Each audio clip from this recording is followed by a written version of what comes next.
Alhamdulillah wa syukrulillah wa la hawla wa la quwata illa billah. Assalatu wassalamu ala rasulillah wa ala alihi wa sahbihi wa wala.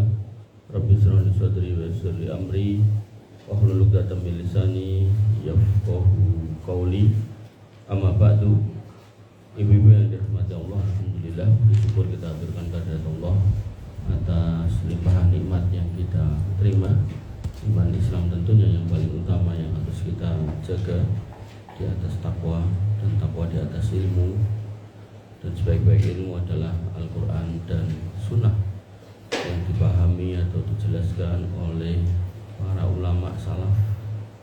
Walaupun nanti dalam perjalanannya ada ulama salaf seperti Al-Imam Al-Qurtubi dalam kitabnya ini banyak atau ada sejumlah hadis-hadis yang tidak sahih atau bahkan maudhu, maka insya Allah tidak mengurangi kemuliaan beliau sebagai seorang ulama, karena ulama itu juga manusia, jadi kadang salah. Yang penting salahnya bukan menyengaja. Nanti ada orang yang ngaku ulama tapi memang kebiasaannya senang mengambil hadis-hadis palsu, nah itu yang jelek. Tapi kalau beliau insya Allah tidak, beliau teruji dan terbukti kredibilitasnya, ya. Hanya saja mungkin karena pada waktu itu metodologi penulisan itu tidak seperti sekarang, makanya ada keterbatasan akses pada sumber-sumber ilmu, maka kadang masuklah hadis-hadis yang kurang tepat. Makanya sebenarnya kitab ini kan terjemahan dari kitab aslinya. Ada yang sudah meringkas lagi, cuma diambil pada dalil-dalil yang sahih. Ibu-ibu yang dirahmati Allah, kita sampai atau masuk di halaman 58 tentang maut terbesar, maut bencana terbesar. Setelah memahami keterangan di atas dengan benar, yaitu terkait dengan kematian pada pertemuan yang lalu, maka ketahuilah maka maut adalah peristiwa paling dahsyat, paling mengerikan, dan sebuah piala yang rasanya paling dibenci dan tidak disukai. Artinya orang itu kalau pengen itu secara umum tuh ya sabu annamalahu akhladah, dia punya harta dan hartanya membuatnya kekal, ya. Pengennya kan gitu, nggak mati-mati. Makanya ada yang tua terus disuntik solikin, ya, silikon, terus suntik hormon ikan salmon tapi 1 miliar, ada yang ditarik, ada yang disulam, gitu, dan diobras itu. Yes, mengerikan. Ada itu dulu Ratu Elizabeth itu punggungnya udah bongkok, diceceki lagi, bongkok lagi, diceceki lagi, akhirnya ya tetap mati gitu. Okay. Haram itu, haram. Jadi perubahan atas fisik kita yang tidak alami itu dilarang, kecuali ada urgensi atas hal itu.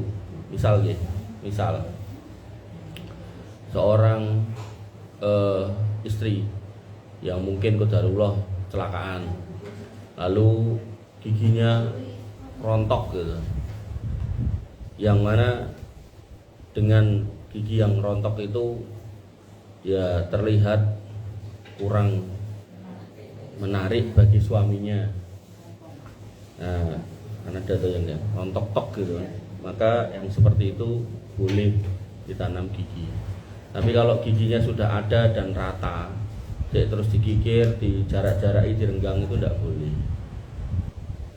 Atau kemudian ada yang giginya berantakan, nah itu dikawati boleh sampai akhirnya rata gitu. Atau misal ada bibir sumbing terus dioperasi, itu boleh. Tapi kalau tidak sumbing terus dioperasi, sing tipis dikandelke, sing kandel ditipiske, bingung loh, ngikuti tren itu bingung loh.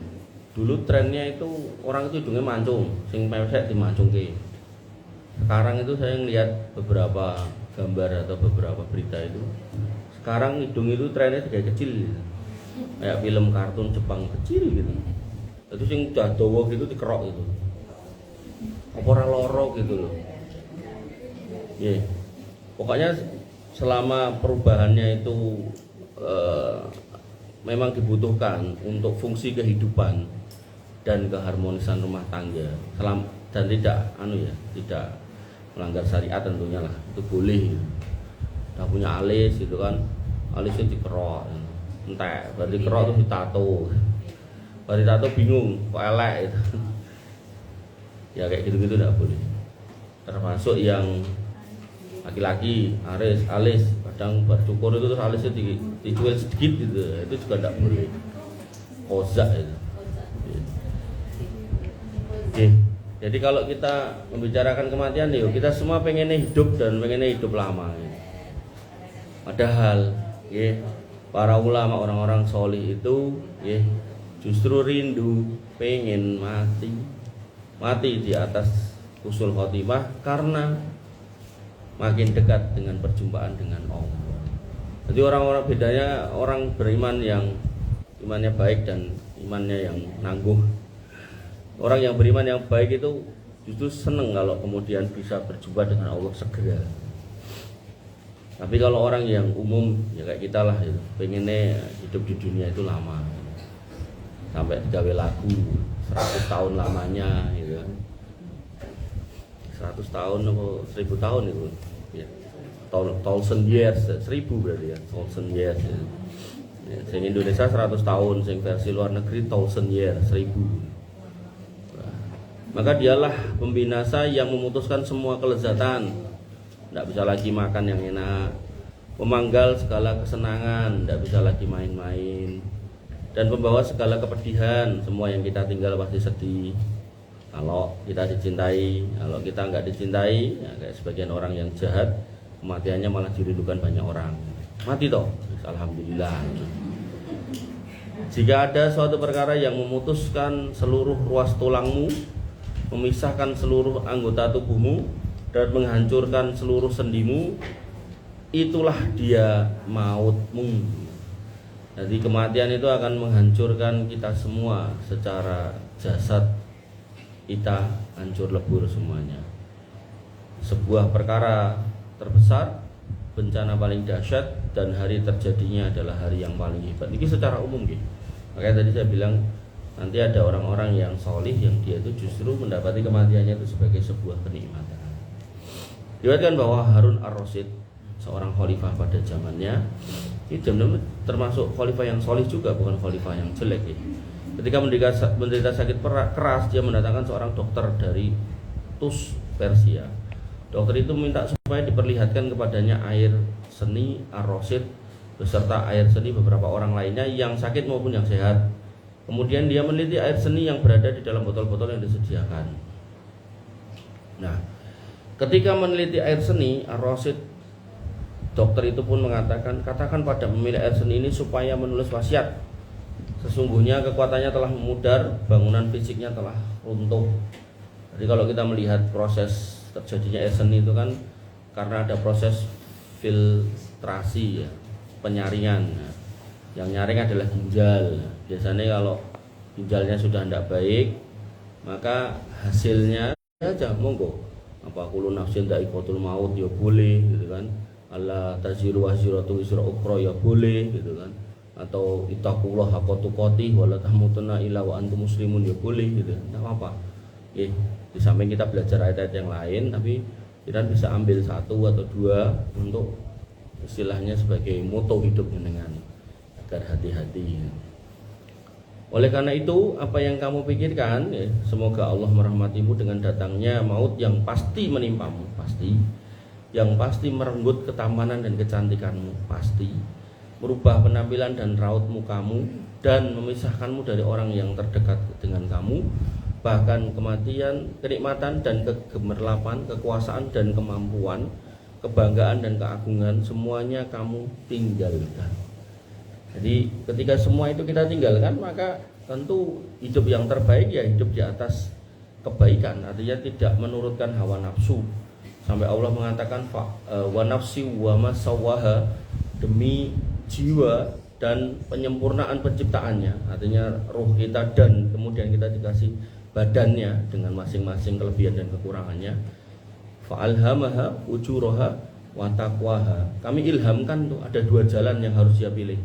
Jalan takwa atau jalan kefasikan. Jalan dosa atau jalan kebaikan gitu. Wa amma man salah toh. Qad aflaha man zakkaha wa qad khaba man dasaha.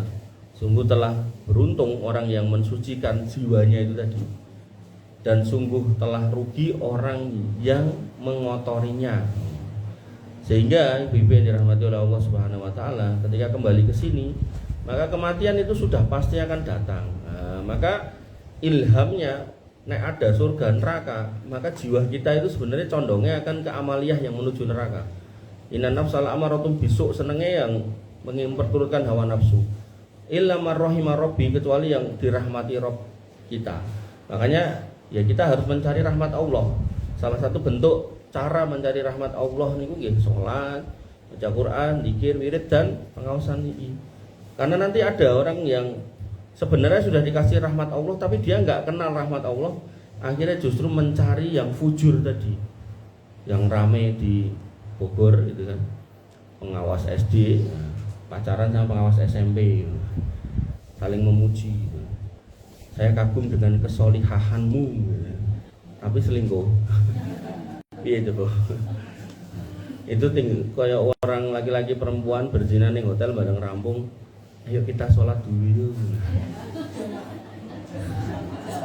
Piye ngono. Jadi berharap rahmat Allah tapi tidak takut. Nah, padahal seorang yang beriman itu dalam hidup itu amalnya itu harus kayak burung. Burung itu punya kepala, punya sayap dua. Kepalanya yang depan itu adalah cinta kepada Allah. Yang kanan itu rasa takut kepada Allah, yang kiri itu harapan kepada Allah. Maksudnya dan umpama nanti dicontoh di konteksnya ke Ramadan, maka orang yang beriman yang baik ketika mau ketemu Ramadan dia akan cinta itu mesti rindu toh. Nah, gitu. Mesti dia akan rindu dilongkas meh Ramadan tak cepat-cepat. Lah cepat-cepat nopo lah terserah, kembali ke jenengan di rumah apa yang mau jenengan cepatkan toh. Entah sirup entah apa kan kembali ke jenengan. Tapi ada orang yang ketika Ramadan mau datang anjal sik gitu. Meh poso neh. Lah ngopo to Pak? Ra iso ngrokok. Loh itu imannya sudah mulai loh. Sudah kurang itu amaliyahnya. Kemudian waktu ngamalkan puasanya, dia punya rasa takut sayap kanan itu. Kok ngopo ke poso? Aku wedi nek ra poso cemplungin rokok.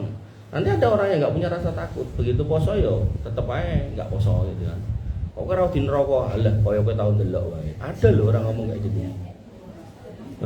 Tau ngrasake wae dadak kok kayak ngomong gitu kan. Nah, kemudian sayap kirinya adalah harapan. Dia berharap dimasukkan ke surga. Nanti ada orang yang kasih tahu poso ben mlebu surga. Wong kowe urung tau mlebu lho, dadak ngandani. Makanya berharap tok jelek. Takut tok tanpa harapan ya jelek. Ngoten. Makanya tadi nggak bisa nih ketika saya kagum kesolihahanmu tapi selingkuh, nggak bisa ya, nggak bisa. Jadi mencampakkan istri resmi untuk mendatangi wanita yang tidak ada ikatan apa-apa itu tidak menunjukkan kesolihahan. Makanya ada seorang wanita muda itu, mah iki pacarku iki lho mah tah soleh, angger salat ki angger wayah adzan ki salat itu. Nah mamae nek jeli ya, dia akan mengatakan loh, nek soleh kok pacaran. Nah, itu. Jadi jangan terpesona dengan amaliyah kalau tidak tahu hakikat ya. Itu. Jadi kalau makanya saya kemarin baca berita ada seorang kiai di Jawa Timur vonis 20 tahun dikebiri kimia terus diapakne meneh itu vonisnya itu karena memperkosa 8 santrinya ya. Pun sepuh mukanya, nah, karena orang melihatnya secara amaliyah. Padahal di belakangnya ada hati-hati yang kalah, gitu. Ada jiwa-jiwa yang kalah. Makanya bibi dan mati Allah Subhanahu Wa Taala. Ketika kematian sudah jelas dan kemudian ilhamnya itu sudah jelas jalan takwa apa jalan dosa, maka kita harus milih yang takwa. Walaupun jiwa itu susah, dipaksa. sholat mlebu surga, gak sholat mlebu neraka. Subuh ngantuk turu penak gitu. Ya tetap kudu dilawan tangi untuk sholat gitu. Jangan kemudian nuruti jiwa, nek nuruti jiwa pengennya tidur gak bangun gitu kan. Pokoknya sak tangine lagi sholat gitu kan. Nah, padahal ketika sholat itu dilakukan di luar waktunya, inna sholata kanat alal mu'minina kitaban mawquta, dengan sengaja dilakukan di luar waktunya itu sudah tidak sah. Dengan sengaja loh nggih. Tapi beda nek kemudian jenengan ketiduran dan enggak ada yang bangunkan, maka bangun-bangun jenengan harus langsung sholat. Nah, kembali ke sini. Ibu yang dirahmati oleh Allah Subhanahu wa taala. Kini tidak berdaya dan terpuruk ke dalam suatu keadaan di mana orang yang paling kamu cintai dan sayangi akan bergegas datang kepadamu, lalu melemparkan dirimu ke dalam lubang di tanah yang sangat sempit, di sisinya gelap dan pengap karena himpitan tanah dan batu yang kokoh. Sak cinta-cintanya pasangan kita, sak cinta-cintanya anak kita, hampir semuanya tidak akan mau nyimpen bangkai kita, kecuali sebagian saja. Tapi sebagian ini pun juga tidak berarti menunjukkan kebenarannya. Mboten. Nanti di Toraja itu punya adat, saya lupa namanya. Jadi sebelum dia prosesinya itu, maka orang yang mati itu dianggap masih hidup, cuman sakit ini nggak sobah, sehingga dia disendekke atau ditidurke setiap hari itu masih disuapi atau dikasih air walaupun sedikit. Sampai keluarganya bisa mengumpulkan sejumlah uang untuk memprosesi kepergiannya, melepas ruhnya. Padahal ruhnya udah nggak ada, terbukti dari fisiknya yang ngapunten ya, membusuk gitu. Jane membusuk tapi kemudian dibantu dengan obat dari luar atau apa gitu sehingga dia termumifikasi. Nah, nanti dibelehke kebu bule dan itu menjadi ajang menunjukkan kehebatan warganya. Ada yang kebu bulenya itu harganya sampai 300-500 juta gitu. Terus babi, terus ayam gitu kan. Dikumpulkan anak cucunya, begitu sudah dilepas dibawa ke makam mereka yang sudah disiapkan, yaitu di tebing batu yang dilubangi. Ada orang yang seperti itu di Indonesia. Ada juga secara personal kayak di Amerika itu beberapa orang itu saking cintanya sama istrinya itu dibaringin di tempat tidur yang mana dia tidur di situ, pokoknya dijogo terus. Buh ambune kok ngopo ora dirasa gitu kan. Mungkin dia dilawan dengan parfum, dengan obat, dengan macam-macam supaya kemudian dia saking cintanya gitu. Yo dalam Islam kayak gitu tetap tidak boleh gitu. Artinya kita ngomongin normalnya aja, itu orang-orang yang tidak pakai kaidah syariat kita gitu. Jadi normalnya ya secinta-cintanya kita sama pasangan kita ya tetap akan kita kuburkan. Bahkan saya punya temen, jenengan nek nate nitih taksi Kosti, nanti ada sopir paling gede, bobotnya 2 kental. Itu teman saya. Itu pernah saya suruh diet, sampai bilang, meduk 10 kilo tak kayak 1 yuto gitu. Bukannya diduknya mah juga gitu. Jadi dari 150 sekian juga jadi 180 gitu. Terus sekarang itu sudah 210 kalau nggak salah.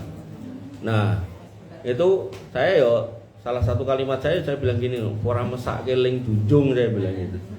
Jawaban dia, ngono kuwi ra tak pikir, kuwi urusane sing urip. Itu maksud kula. Nek ra mbok kubur apa nggo ambon-ambon gitu loh bahasa dia. Wah, iki yo elok meneh jawabane. Angel gitu. Yo jawabannya bener tapi nek bahasa Imam Ali kalimatul haq urida bil batil. Yo bener orang yang hidup enggak akan nyimpen bangkai toh. Tapi maksud yang terucap atau tertuju dengan kalimat itu ya kebatilan gitu. Kebatilan. Akhirnya ya gitulah gitu. Jadi kadang kalau saya sewa dia gitu jalan gitu, turun sholat itu sekabotan. Jadi mobil itu mau diparkir diarahkan ke kiblat, sholat dia di setiran itu. Wah wes. Tapi nek turun makan turun. Itu loh manusia. Fa'alhamaha fujuruha wa taqwa. Jadi urusan yang sifatnya takwa dia berani menyerah. Urusan yang sifatnya nafsu dia berani melawan. Saya kasih contoh lagi. Saya ada jamaah di satu kampung di daerah Tanah Karanganyar itu, sepuh itu, doktor, sepuh tuan tanah gitu. Itu datang sekali kajian, terus habis itu pamitnya lama gitu. Dalam pamit itu bilang gini, saya kalau lama-lama di masjid nggak bisa Pak Ustadz, soalnya saya beseran gitu. Umurnya udah 74-75. Tahun ini mau berangkat haji. Oh nggih mboten ana napa. Kula napa ya ajeng meksa. Jenenge wong wis wegah kok gitu. Nek kula bapake ngono mungkin tak slenthek lho Le ngono. Wong niku luwih tuwa timbang kula. Ya udah pamit gitu. Oh nggih gitu. Ning kula terus iseng tanya sama jamaah yang lain. Iku piye ini nek diulemi ngono berarti ya ora tau mangkat ning nggon kawinan. Yo tetep mangkat niku ngono. Oh. Lah padahal salat paling 10 menit nggih. Ya, nek ten uleman niku napa enten kawinan setengah jam napa enten? Ora enek. Iso 2 jam, 3 jam gitu. Bahkan umumnya kita nek dereng metu es krim dereng mulih gitu kan. Gitu. Nah, ibu yang dirahmati oleh Allah Subhanahu wa taala, nggih. Jadi orang yang cinta dengan kita pun akan menyerahkan kita ke kuburan, didelepkan di situ. Tak lama kemudian bintang-bintang kecil, oh salah. Binatang-binatang kecil dan cacing-cacing menghampiri dan mempecundangi, maksudnya memakan kita, grogoti kita. Maka hancurlah jasad kita. Ini tak pakai kata kita, ya. Jasad kita hancur bercampur dengan tanah. Ini secara umum ya, secara umum. Walaupun nanti ada jasad-jasad para nabi yang diharamkan ya, kepada binatang-binatang kecil itu untuk memakannya. Orang-orang soleh juga gitu. Nah, kamu menjadi tanah, kita menjadi tanah yang diinjak-injak kaki siapa saja. Bahkan mungkin tanah yang terdiri dari jasadmu itu kemudian dijadikan bejana tembikar, dijadikan batu bata untuk bangun dinding rumah, dijadikan pelepo kamar mandi atau tungku api. Sampai di sini kalimatnya benar. Nah, cuman nanti mulai dari riwayat-riwayatnya ini harus hati-hati. Nah, maka perhatikanlah riwayat dari Ali bin Abi Thalib radhiyallahu anhu bahwa dia pernah mengambil sebuah bejana, ngambil sebuah wadah gitu kan. Zaman dulu nggih, wadahnya dari tanah itu tadi atau dari kulit, tapi konteksnya sih dari tanah. Lalu meminum darinya, minum. Ini jangan bayangin yang kula di tangan-tangan nggih, nah, tangan kiwa. Kemudian dia mengambil bejana itu di tangannya dan memperhatikannya. Bar minum terus digatek gitu, dideloki gitu. Lalu beliau berkata, Allah lebih tahu berapa banyak kandungan pada dirimu wahai wadah ini, jojana ini, di mana di situ ada mata-mata yang jeli, pipi-pipi yang mulus yang ada pada. Paribasane wong-wong ganteng, wong-wong ayu sing saiki sajur dadi lemah terus saiki dadi kowe iki sing ngerti mung Gusti Allah cacahe pira sing ning kene iki. Terus jenengan nek ngunjuk engko sing nganggo kendi-kendi niku, nganggo keramik niku, nah niku kan tanah-tanah yang memang hasil peleburan dari manusia. Itu. Pantesan aku dipripeni, mboten nggih. Mboten. Jadi ndak lagi ada meripen-ripeni ngoten niku ndak ada. Nah, cerita lain menyebutkan ada 2 orang laki-laki bertengkar. Ini mulai cerita yang tidak sahih ya, artinya cerita yang aneh. Kalau di atas ini walaupun beliau tidak menyebutkan riwayatnya, tapi masih bisa secara maknawi bisa diterima maknanya tidak bertentangan dengan dalil yang sahih. Nah, yang di bawah ini paragraf berikutnya ini cerita yang tidak bisa diterima. Cerita lain menyebutkan ada 2 orang laki-laki bertengkar memperebutkan sebidang tanah. Maka Allah Subhanahu wa taala menjadikan sebuah batu bata yang ada pada tembok tanah itu dapat bicara. Jadi usaha rebutan rumah ini tiba-tiba ini batu batanya satu ngomong gitu. "Woi, ngopo ada batu? Hei, 2 orang. Kenapa kalian bertengkar? Apa yang kalian perebutkan? Sungguh aku dulu adalah seorang raja." Maksudnya aku ki saiki dadi boto. Nah, mbiyen ki aku ki raja Ngayogyakarta apa Surakarta. Sing saiki lagi rebutan gitu kan. Nah, aku telah menjadi raja sekian tahun lamanya. Lalu aku mati terus jadi tanah. Aku tetap menjadi tanah selama sekian 1000 tahun. Nah, kemudian seorang tukang tembikar mengambilku, tukang botol, duduki aku dan mengolahku menjadi sebuah bejana. Lalu aku dipakai sampai akhirnya pecah dan kembali lagi menjadi tanah. Begitu seterusnya aku tetap menjadi tanah selama 1000 tahun. Jadi begitu rumahnya sudah tua kan dibruke toh. Begitu dibruke botolnya diremuk, jadi tanah lagi, dijukuk lagi, dibangun lagi gitu. Maka kenapa kalian bertengkar dan apa yang kalian perebutkan? Sing kok rebut iki ya kowe engko dadi kaya ngono, sing kowe ya biyen sok-sok ya kaya kowe gitu kan. Nah, tapi ini riwayat yang suara yang aneh yang tidak bisa diterima karena tidak ada dalil yang serupa. Nanti di bab berikutnya ada beberapa riwayat yang kurang sahih, tapi saya cari dalilnya yang mirip ada. Ya sing niki saya nggak ketemu. Kemudian saya katakan cerita lain yang semakna dengan cerita di atas tadi, yang dikisahkan oleh orang sepanjang sejarah. Semuanya menjadi saksi bahwa yang sudah terpendam digali dan yang sudah lapuk diperbarui dengan cara digali dan digali lagi. Ada yang dijadikan bejana, bangunan-bangunan tinggi atau lainnya. Bahkan sewaktu masih muda dulu, saya bersama teman-teman lainnya pernah mengangkut tanah dengan binatang-binatang pengangkut dari suatu kuburan, namanya pekuburan Yahudi di luar kota Cordova. Kemudian tanah itu bercampur tulang belulang, maksudnya tanah itu semula tentu berasal dari tulang-tulang, daging-daging, rambut-rambut dan kulit-kulit manusia yang terkubur di sana. Tanah itu kami kirimkan kepada para pembuat genteng untuk atap rumah. Jadi memang tanah yang sudah hancur ya hukumnya tanah, ya bukan jenazah, bukan jasad, maka ya bisa jadi genteng, bisa macam-macam. Cuman yang anehnya soal ngomong tadi loh, gitu nih. Jadi soal tanahnya itu jadi itu enggak apa-apa, bener ini. Termasuk ketika jenengan mungkin pernah ingat pelajaran SD, SMP, SMA tentang proses terbentuknya minyak bumi, gitu. Itu kan menurut tulisannya itu kan dari jasad-jasad renik. Nah, jasad renik itu kan dari pelapukan makhluk hidup yang mati, nah, baik manusia, baik tumbuhan, baik binatang, gitu kan. Nah, minyaknya turun, ngumpul, nah, terus disedot, leboknya tinggi, terus digas motornya jadi keluk. Ya itulah manusia. Makanya tadi di depan saya ngomongkan tentang neraca massa.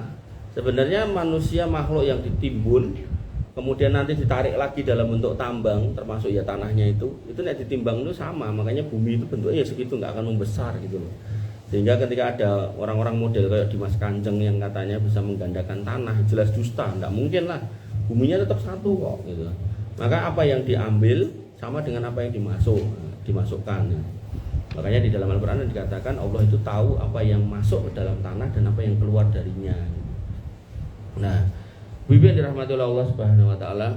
Kemudian kata para ulama kita, semoga Allah meridhai mereka, sesungguhnya perubahan-perubahan seperti itu hanya terjadi pada jasadmu dan hanya menimpa tubuhmu, bukan nyawamu. Jadi nyawa itu sudah ada di alam yang lain.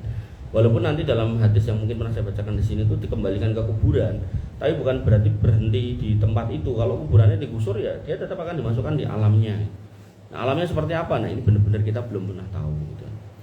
Nah, karena nyawa ada aturannya sendiri, adapun yang telah kamu lakukan tidak disia-siakan, tidak hilang, dan perpisahan antara nyawa dan jasad tidak akan menghalangi berkumpulnya kembali kelak. Makanya ada kisah dalam sebuah hadis itu, seorang bapak yang dia beriman kepada Allah tapi ilmunya kurang. Nah, dia berbuat maksiat yang banyak.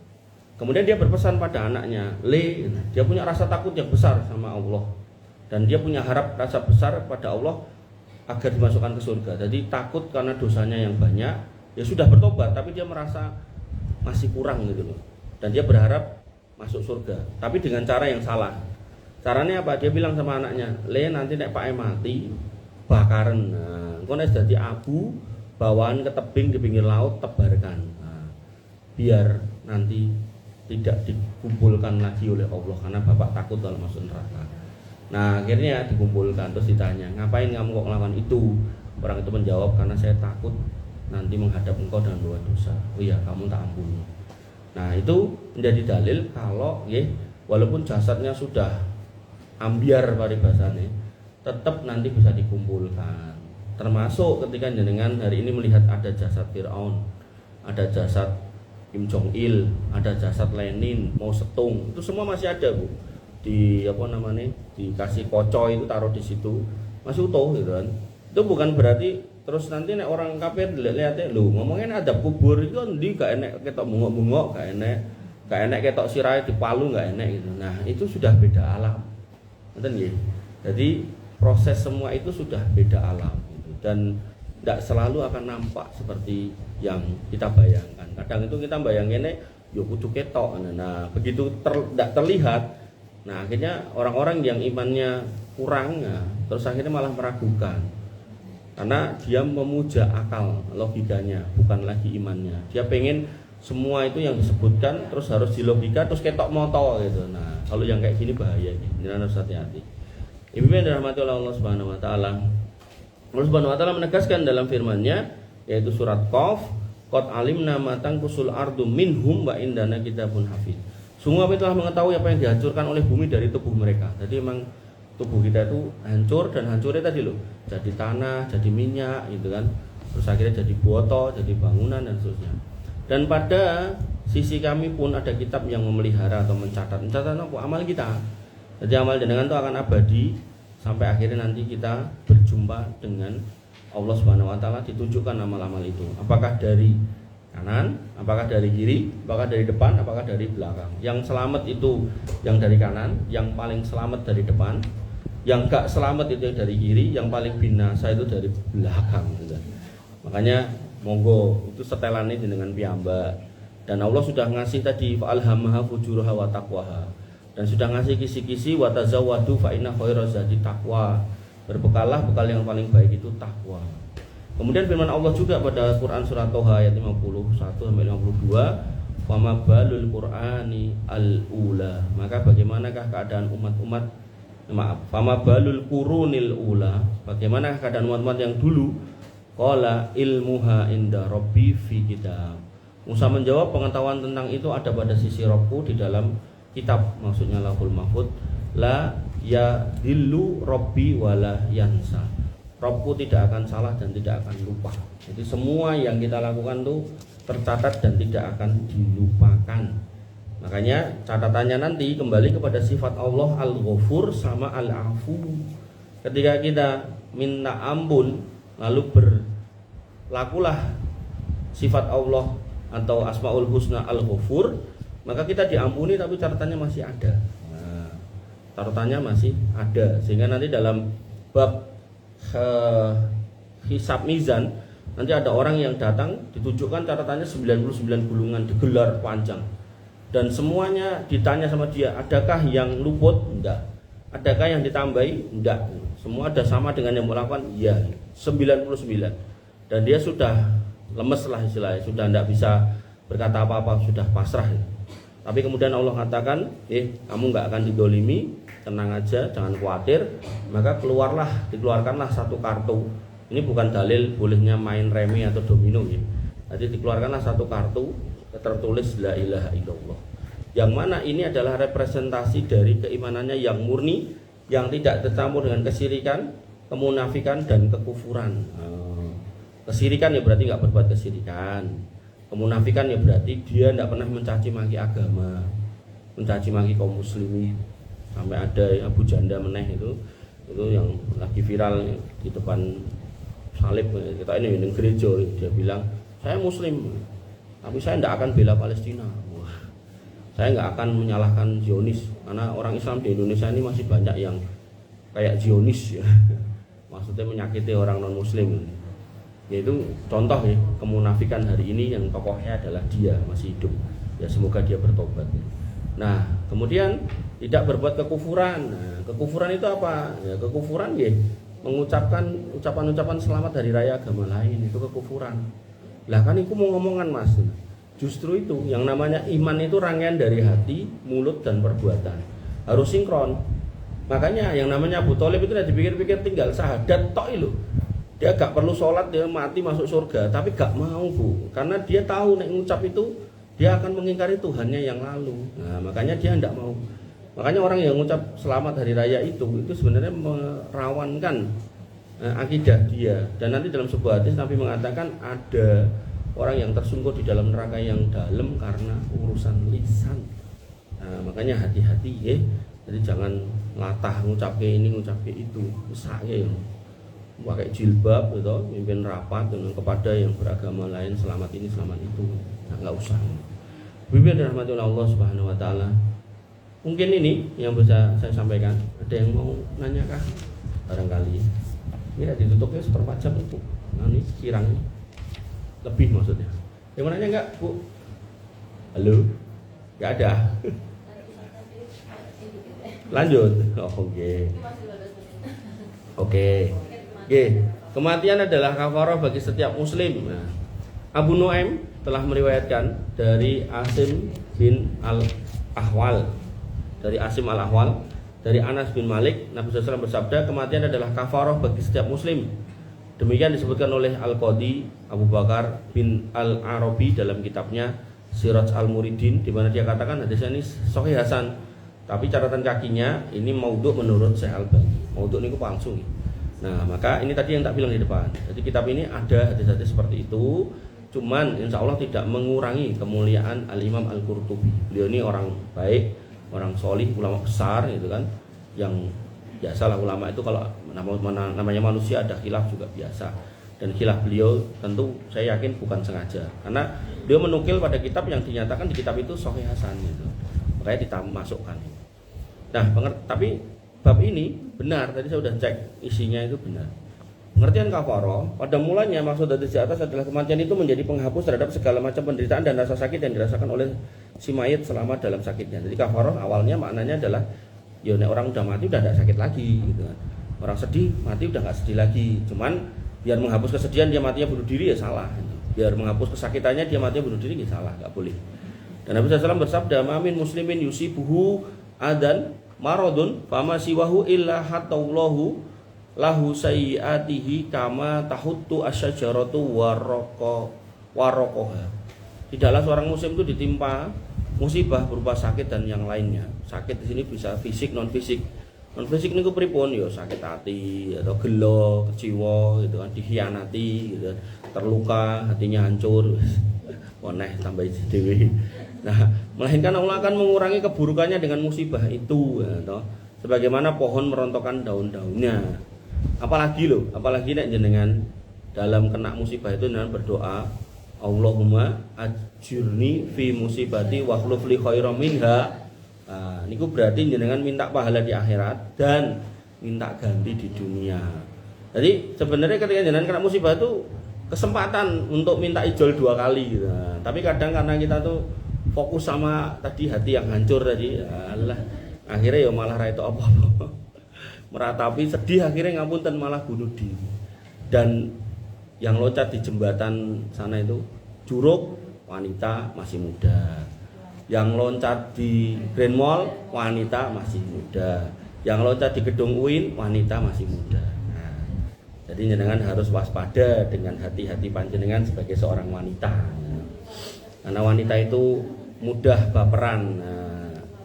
Nah, dalam Al-Muwatta terdapat riwayat dari Abu Hurairah radhiyallahu anhu dari Rasulullah SAW, barang siapa dikehendaki baik oleh Allah maka dia akan memberinya musibah. Yang saya tahu hadisnya bunyinya gini, Innallaha idza ahabba abdin ibtalahu. Allah tuh kalau mencintai seorang hamba itu dicoba. Ya, jadi enggak plek terjemahannya seperti ini tapi maknanya sama. Adapun dalam sebuah khabar yang maksur, Allah Subhanahu wa taala berfirman, sesungguhnya aku tidak akan mengeluarkan seorang dari dunia sedangkan aku hendak merahmatinya sebelum aku memberinya balasan yang setimpal atas setiap keburukan yang telah dilakukan.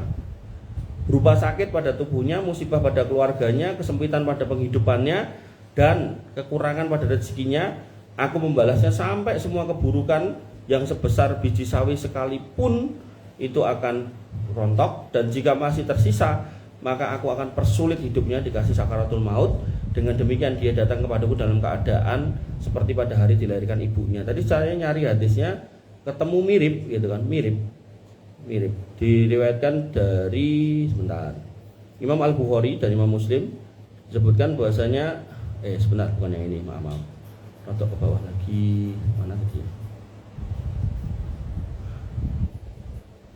Nah ini dari At-Tirmidzi dan Imam Ahmad, la yazalul balak bil mu'min wal mu'minah fi nafsihi wa waladihi wa mali hatta yalqallahu ta'ala wa ma alaihi khati'atan. Cobaan akan senantiasa tertimpa pada orang mukmin dan mukminah, pada dirinya, anaknya dan hartanya, hingga ia bertemu dengan Allah dalam keadaan tidak punya dosa sedikit pun. Cuman kalau dikontekan pada yang di kitab ini, berarti besar kecilnya cobaan tergantung besar kecilnya dosa. Artinya nek kita punya dosa besar dan saking ngukai mungkin dulu sering banget ngelakoni sampai lupa tobat, maka Allah tidak akan membiarkan kita mati membuat dosa itu. Allah akan mensucikan di dunia dengan dikasih cobaan. Makanya termasuk sunnah orang yang kena cobaan itu banyak-banyak istighfar. Biar Allah mempercepat proses pengampunan dosanya, agar tidak perlu ngerasa loro sing kebangetan gitu loh. Kan sakit banget itu. Nah, berikutnya kalimat yang sebaliknya terjadi. Allah berfirman dalam hadis qudsi, demi kejayaanku dan keagunganku, aku tidak akan mengeluarkan seorang pun dari dunia yang aku kehendaki menghadapnya sebelum aku memberinya balasan yang setimpal atas setiap kebaikan yang dia lakukan, berupa kesehatan pada tubuhnya, kelapangan rezekinya, kenyamanan pada penghidupannya, dan keamanan pada jalan yang ditempuhnya. Aku memberinya balasan sampai pada kebaikan-kebaikan yang seberat biji sawi sekalipun, dan jika masih tersisa kebaikannya, maka aku akan ringankan kematiannya. Dengan demikian dia akan datang kepadaku dalam keadaan tidak mempunyai suatu pun kebaikan untuk menjaga dirinya dari neraka. Dan ini terlihat Bu hari ini orang-orang yang tidak beriman hidupnya penak gitu kan. Bahkan loh, kula ten medsos niku kadang ya karo ngedit video ngeten iki to. Ngono ki ya tiba-tiba jedul video-video orang LGBT gitu. Lanang karo lanang ngambung-ngambungan. Terus ngono ku ya aku rada kepo, uripe piye gitu kan. Ternyata ya omahe apik, mobilnya apik, uripe penak gitu kan. Lah awake dhewe sing ngaji gitu kadang nah ngono kuwi lah gitu. Ya, dan ini jawabannya. Artinya setiap kebaikan orang-orang dolim, orang-orang kafir, orang-orang musyrik itu akan dibalas kontan. Dikasih tuh dunia itu nyoh pengen kabeh, njalukmu piye nyoh tak turuti. Makin dia baik makin dibalas, makin dia baik makin dibalas. Sampai kemarin saya baca tulisan tapi ya enggak detail saya baca. Katanya bos salah satu air minum terkenal di Indonesia yang non muslim itu menikah menghabiskan dana 100 miliar di nikah. Awake dhewe 100 juta wis rumangsa abot gitu kan. Mewah banget ya. Nah, makanya nggih Ibu-ibu dirahmati Allah, itulah nggih. Jadi jenengan enggak perlu ngiri sama orang-orang itu. Makanya nanti sebagian orang yang enggak paham rumus ini ngiri, aku dadi wong Islam enggak duwe duit tak pindah sebelah gitu kan. Nah, itu salah ya.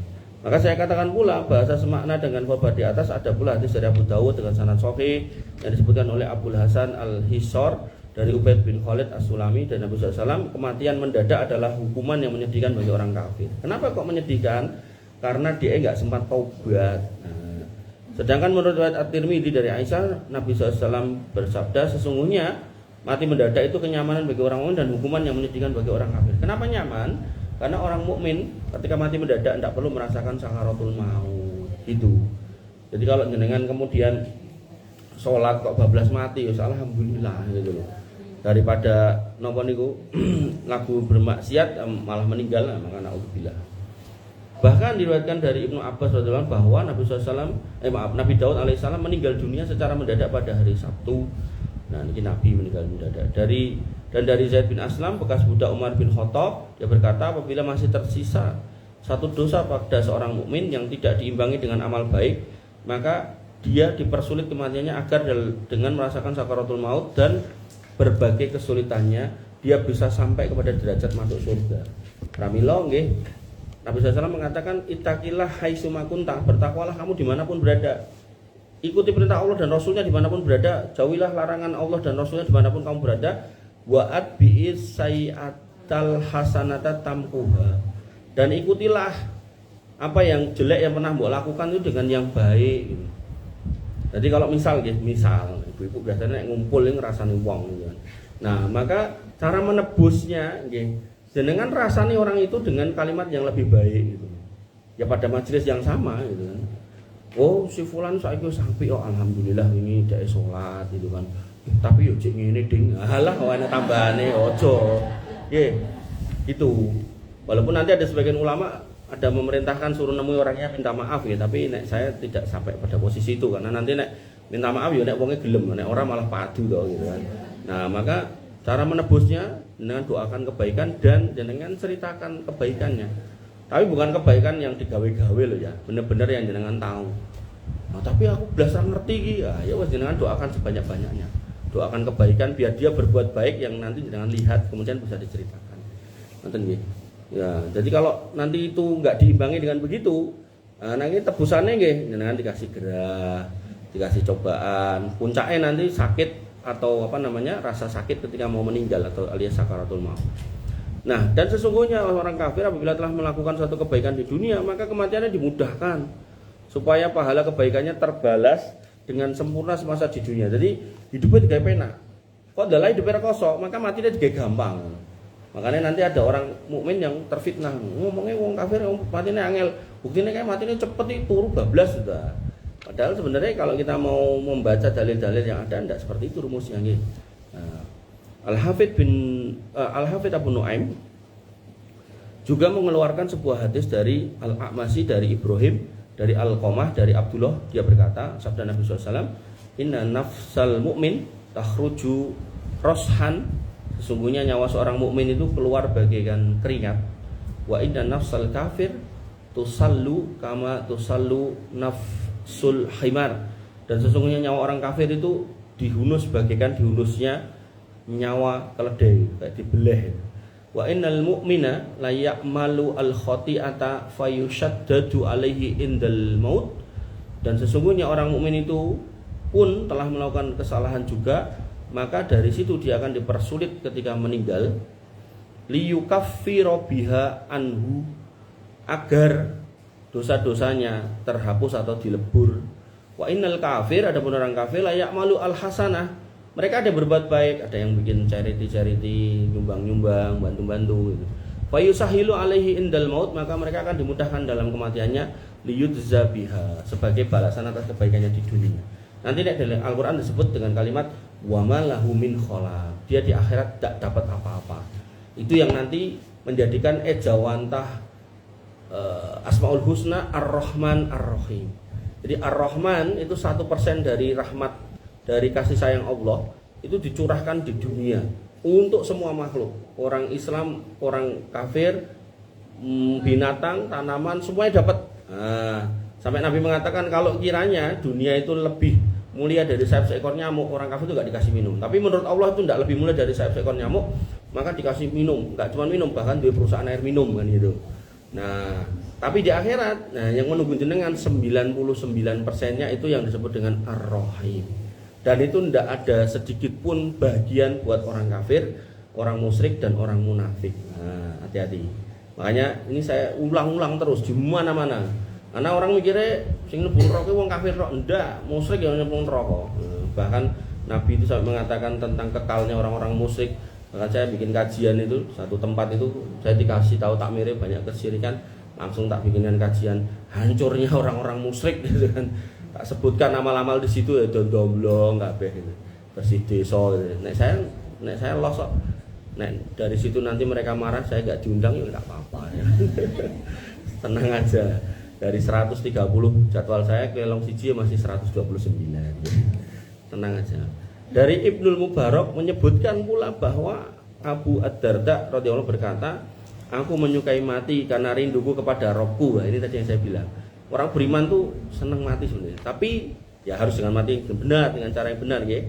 Aku menyukai sakit karena dia menghapus kesalahanku, dan aku menyukai kefakiran karena rendah diri kepada Tuhanku Azza wa Jalla. Makanya nanti dalam bab sakit ya, jenengan minta sembuh itu ndak salah, bener, boleh. Jenengan berobat juga boleh. Nah, yang nggak boleh itu jenengan ngeluh, marah-marah, ngamuk-ngamuk. Nah, itu masih level standar. Level di atasnya jenengan mendel kali istighfar, menikmati rasa sakit itu. Nah, bahkan ucapannya bukan innalillah tapi alhamdulillah ala kulli hal. Wah, itu level di atas ya. Nek saged kan. Tapi nek mboten saged amun dipeksoke, kok tekoki bojone, kok meneng wae to Bu, bathukmu panas ki lho 45 to. Tak goleke panci karo ndok ya, ben mateng. Meneng wae ampun nggih. Nah, artinya kalau memang jenengan bisa menikmati sakit itu, ya, silakan dinikmati. Ya, tapi kalau tidak bisa, ya silakan diusahakan untuk sembuh. Itu mubah, mencari obat, mencari kesembuhan itu mubah, nggak wajib gitu. Cuma nek jenengan bisa bersabar di atas itu dengan membayangkan muga-muga dosaku sing kae gugur, dosaku sing kae gugur, itu juga tidak disalahkan gitu kan. Ngoten. Nggih. Makanya ada orang tuh yang sakit kemudian nyari obat tuh sudah kesana kemari, kemo segala macam, pokoknya semua dilakukan, ujung-ujungnya dia nggak terima dengan keadaannya. Nah itu yang jelek. Ya, dalam pencarian itu pun kalau jenengan nggak ketemu, ya jenengan harus berpasrah pada Allah Subhanahu Wa Taala. Tidak boleh kemudian mengatakan ini dan itu, begini dan begitu, protes. Ya, ada yang mau bertanya kah? Ya, monggo Ibu. Orang Islam beriman itu kan kalau dia punya dosa, Allah akan memberikan pencobaan supaya nanti saat dia kembali itu sudah kembali. Ya. Dan tadi kan ada juga hadis mengatakan semakin tinggi iman seseorang akan semakin besar ujiannya. Ya. Itu konteksnya seperti itu gimana? Baik. cara memadukannya adalah kalau konteksnya adalah kita ini kan ya simane rata-rata lah gitu. Dan insya Allah kita semua punya dosa. Saya di sini itu bukan karena saya tidak punya dosa, jenengan nggak tahu aja dosa saya. Buktinya istri saya nggak tajak ke sini nggak mau gitu. Dia udah tahu siapa saya gitu. Nah, artinya kalau dosa itu bau, mungkin saya masuk sini jenengan pada kabur gitu kan. Nah, karena jenengan tidak tahu dosa saya, sehingga cerita kita itu orang banyak dosa. Maka dalam konteks seperti kita, maka cobaan itu adalah keadaan di mana melebur dosa kita secara umum manusia. Tapi itu menjadi khusus untuk orang-orang yang sholih, wabil khusus para nabi. Karena hampir semua nabi itu dicoba, dan tentu cobaan para nabi insya Allah pasti bukan karena dosa. Makanya tadi di depan saya sampaikan, innallaha idza ahabba abdin ibtalahu. Allah tuh kalau mencintai seorang hamba itu dicoba. Makanya semua nabi itu dapat cobaan, dan cobaannya nggak tanggung-tanggung. Yang sakit itu ya nggak cuma setahun 2 tahun. Nabi Ayub 18 tahun gitu kan. Yang terpisah dari anaknya ya nggak tanggung-tanggung, dari kecil ketemu gede udah jadi menteri gitu kan.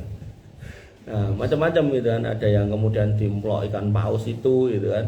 Nah, maka semua itu kalau ditanyakan ke orang-orang ahli kitab, ada kisah-kisah itu di dalam kitab-kitab mereka. Makanya mereka itu menuduh Nabi Muhammad itu menjiplak Alkitab, kemudian ditulis dalam bahasa Arab. Padahal Nabi kita itu tidak bisa baca tulis gitu kan. Dan itu sudah ada di dalam kitab Perjanjian Lama, Ulangan 18:18 itu dikatakan Nabi yang akan datang itu akan aku taruh firmanku pada mulutnya. Jadi memang benar-benar dia akan menghafal firman itu dengan lisan, bukan tulisan gitu kan.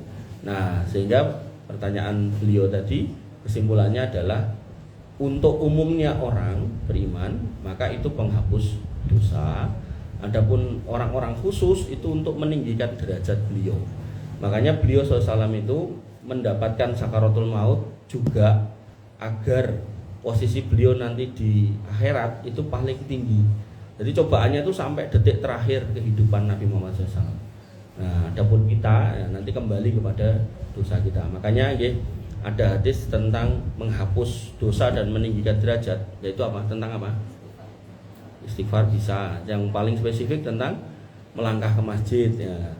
Melangkah ke masjid itu kan langkah 1 menghapus dosa, langkah 1 mengangkat derajat gitu. Maka melangkah yang banyak ke masjid itu akan menghapus dosa dan mengangkat derajat. Nah, pertanyaan berikutnya, nah kok itu kan untuk laki-laki, ibu-ibu gimana gitu kan? Maka tugas ibu-ibu mendorong yang laki-laki agar sering-sering melangkah ke masjid, ya putra jenengan, ya garwa jenengan.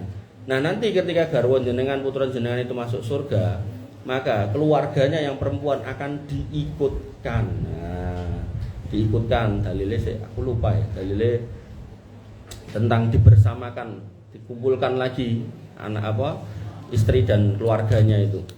Bentar, tak carikan sebentar.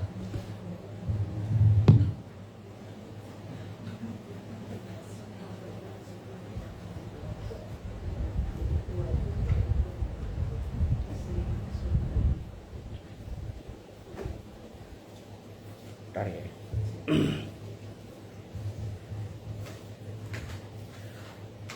Nah, niki Quran surat At-Tur ayat 21. Waladina amanu wattaba'uhum dzurriyyatahum biimanin alhaqna bihim dzurriyyatahum wa ma'alatahum min amalihim min say kullu imrin bima kasaba rahin. Orang-orang yang beriman dan diikuti oleh keturunan mereka dalam keadaan iman, sama-sama iman. Ini imannya pasti beda ini, antara bapaknya yang lebih baik atau anaknya lebih baik, bisa dua-duanya. Nah, maka di sini dikatakan apa? Alhaqna bihim dzurriyyatahum, akan kami susulkan ini anak turunnya kepada orang tuanya, walaupun imannya beda. Wa ma alatnahum min amalihim min say, dan mereka tidak akan kami kurangi amalnya.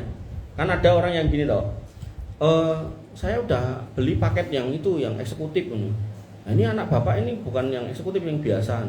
Yo aku tak karo anakku duitnya aku balik ke sebagian kan gitu.